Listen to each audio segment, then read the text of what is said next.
Burkina Faso, pays des hommes intègres, patrie du légendaire Thomas Sankara. Maintenant, il ajoute un nouveau titre à son palmarès, pionnier des véhicules électriques en Afrique de l'Ouest. Vous vous dites peut-être, des voitures électriques au Burkina Faso? N'y pensez pas. Ce n'est pas une blague, c'est une révolution silencieuse, vibrant de la promesse d'un avenir plus propre et plus vert.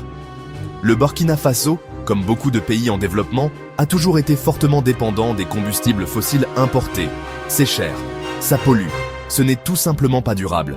Alors, on cherche une nouvelle voie, une voie plus indépendante. Et cette voie est pavée, enfin, pas exactement de pavés, mais vous voyez l'idée, de véhicules électriques. Il ne s'agit pas seulement de voitures, il s'agit d'un changement de mentalité. Il s'agit de prendre le contrôle de son avenir énergétique. Et il s'agit de montrer au monde que même un pays confronté à ses propres défis peut être un leader en matière d'innovation et de durabilité.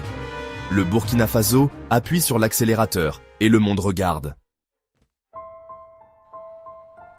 Alors, pourquoi les voitures électriques et pourquoi maintenant? Eh bien, parlons du prix du progrès, le prix littéral. Les combustibles fossiles, c'est comme cet ami qui oublie toujours son portefeuille. C'est le Burkina Faso qui finit par payer la facture. Et ça devient cher. Ensuite, il y a la pollution. On parle de l'air qu'on respire, de l'eau qu'on boit.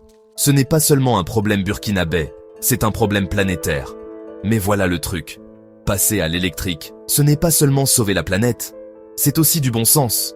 Le gouvernement le sait. Ils ne restent pas les bras croisés. Ils mettent le paquet sur ce rêve électrique.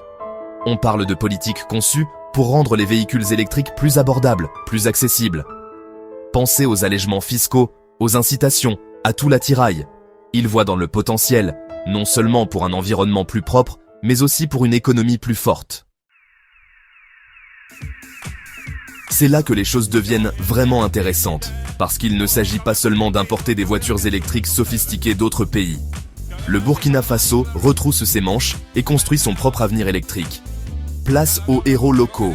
Des entreprises comme Faso Electric Motors et Green Tech Africa. Ceux-là, ce sont des vrais. Faso Electric Motors, basé à Ouagadougou, mène la charge, jeu de mots, dans la fabrication de motos électriques. Ce ne sont pas les motos de vos grands-pères. On parle de designs élégants, d'une autonomie impressionnante, et elles sont robustes, prêtes à affronter le terrain burkinabé. Ensuite, il y a Green Tech Africa, qui repousse les limites avec des bornes de recharge solaire. Ils savent que passer à l'électrique ne concerne pas seulement les véhicules, c'est tout l'écosystème.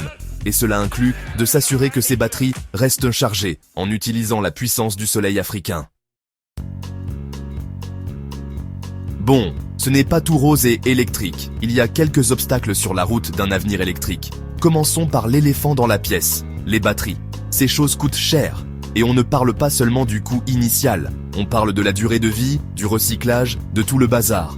Ensuite, il y a l'infrastructure, ou plutôt son absence. On ne peut pas s'attendre à ce que les gens passent aux véhicules électriques s'il n'y a nulle part où les recharger. On parle d'un pays où l'accès à l'électricité peut être peu fiable. Construire un réseau de bornes de recharge, c'est un sacré défi.